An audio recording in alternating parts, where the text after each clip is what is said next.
This long text comes from the book of Luke, and it's one of the two texts in the four Gospels over which I have spent more time and written more journals. Here, the 15th chapter of Luke, and the second one that I find very, very consoling is the 21st chapter of the Gospel of John. This has no parallel in the other three Gospels. The reference to the sheep, the lost sheep, there's one short reference to that in the 18th chapter of the Gospel of Matthew. Otherwise, the entire text and the concept here presented by Luke does not appear in the same way in the other three Gospels. The best text understanding this Gospel is certainly the most popular, and that's the one written by Henri Nouwen, this Dutch priest, and I'm sure many of you have read Henri Nouwen's Return of the Prodigal Son. Now, sometimes when I mention a book here, Anne in the bookstore says, well, why didn't you tell me? Because there's a run on the book. But I don't know. Yesterday, I'm not sure exactly what I will say. Something comes along, and I meditate during the week, and I reflect on this, and very early this morning, I begin to collect my thoughts and put them in some kind of process. So, Anne, I don't always know. Henri Nouwen, in the introduction to that book, mentions that he was very depressed, he was fatigued, he was worn out, he was walking in darkness. Figuratively, he said, I was in a distant land, disconnected with all my spirituality, somehow alien to all that served me in the past. And then he saw a poster of this painting, and in due time he went to the Hermitage in St. Petersburg in Russia, and he reflected on the original canvas of Rembrandt. It's a huge canvas, as big as one of our stained glass windows. It's a very large canvas. I was so impressed by Henri Nouwen's reflections on this text and on the Rembrandt painting that when I was doing a spiritual preparation for my retirement, I went all the way to St. Petersburg into the Hermitage, and I sat for 2 hours in front of that painting, and I wrote journals because it's very meaningful to me. Rembrandt, of course, he died in 1669. He lived a very conflicted and depressing life. He was an unsavory kind of character, but he had great pain and great, great challenge in his life. He had 4 children, but 3 of them died in infancy, and his lovely wife, Saskia, she died very young. The one son, Titus, who survived him, predeceased him as an adult. And then he had some other liaisons that just were chaotic. So when he got more to the end of his life, and he was only 63 when he died, just 2 years before the end of his life, this was his great masterpiece. And most commentators will believe that he was painting here, writing himself into somehow the great canvas of the Prodigal Son. So let's look at this and what it means to us. I have preached many, many times about the son who took the belongings and went off and dissipated them, came back looking for forgiveness. But there's a second son. And the second son might be of more interest to us, to me, to you. So let me talk a little bit about the second son. They have 2 sons. Both left home. One went away, the younger son. The other son stayed, but he wasn't at home. You can see that concept? There are people living in the same house, but it's not a home. That was the second son. I want to look at him. I've written many journals on this second son, and in many ways found myself somewhere in his character. It's much easier, in a way, to see forgiveness for the younger son. He comes back, he sees his sin. It's a human failing, and he sees it. He repents, he asks for forgiveness. He looks inside of himself and he sees his sin. But the elder son never sees his sin. And therefore he does not ask for forgiveness. He has never looked deep inside of himself. He's resentful. He's selfish. He's petty. He's judgmental. He's the kind of a person that you meet and is just wonderful. He keeps all the laws. He's very observant. He does everything proper. He's got, in the public forum, he's got a very good reputation. But the real person is quite different. We had a saying in the old country, we'd ask about a person, we'd say, well, who is he when he's at home?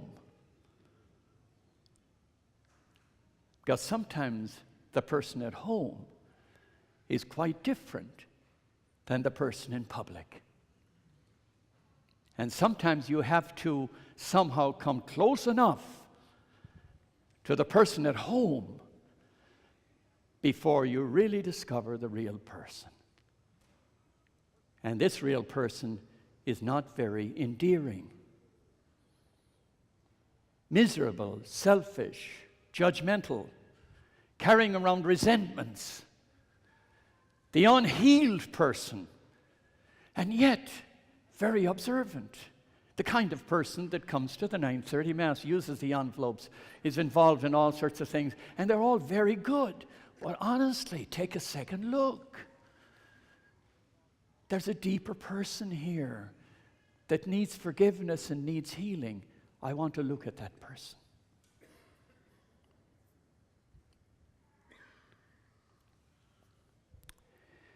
Alice Miller,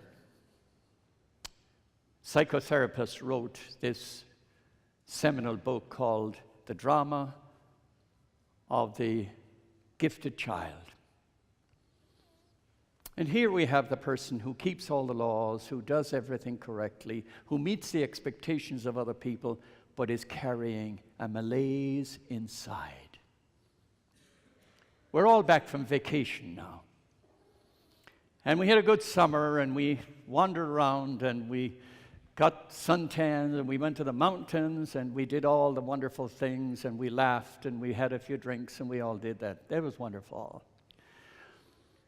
But now we come back.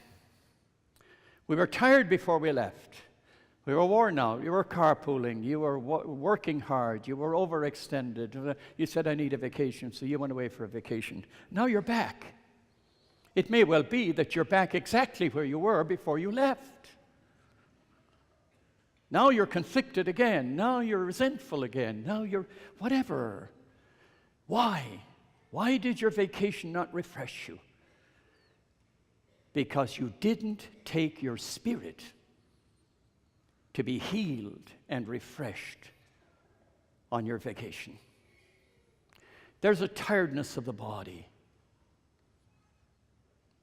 And this, we can overcome this with rest, with a good night's sleep. But there's a deeper tiredness. It's a tiredness of the spirit. And this comes from conflict. It comes from carrying stuff inside of us. It comes from that moment when your public image and your deep personal thing are conflicted. Where you say, maybe I'm not for real. Maybe what people are thinking about me is a mask. We didn't take that person on vacation. We didn't heal that person. That person, we didn't forgive this person. We didn't somehow create order. When you look at this gospel reading, the sheep that was lost, the coin that was lost, the son that was lost, it's not so much that one sheep was lost or one coin that was lost. It's that the 99 were incomplete without the lost one. It's that the coins were a family of coins and one is missing, and therefore the family is incomplete. Even though the family may be all living together, they may be in a distant land.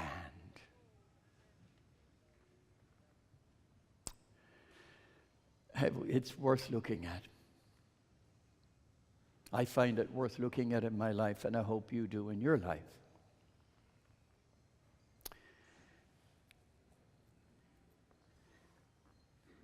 I've written a journal once, and if I died, would I prefer to meet a God of justice or a God of mercy?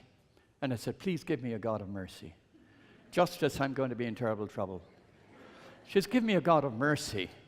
Well, if I'm asking for a God of mercy, why can't I witness a God of mercy? If that's my grace that I am asking, why cannot I give a God of mercy to others, to sinners? That's very powerful in the Gospel of Luke. Look at the 18th chapter of Luke's Gospel. You remember that story of the Pharisee and the publican. They go up to the temple to pray. And the Pharisee is observant. He keeps all the rules. And he said, thank God I'm not like this sinner. And Jesus says, but the sinner went home more justified than the one who kept all the laws. Look at the 23rd chapter of Luke's Gospel. And this is very Lucan. In verse 32, you have Jesus forgiving those who are crucifying him. Only in Luke's Gospel. Father, forgive them. Somehow his mission will not be complete in Luke's Gospel without forgiveness. And then read on in that chapter. In verse 42, you have him telling this undeserving person who is next to him, crucified, remember me, he says, when you come into this day, Jesus says, you will be with me in paradise. Only in Luke.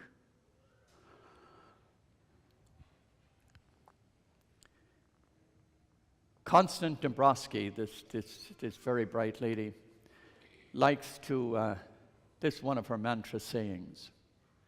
When you were born, you cried, and the world rejoiced. Live your life so that when you die, the world will cry, and you will rejoice.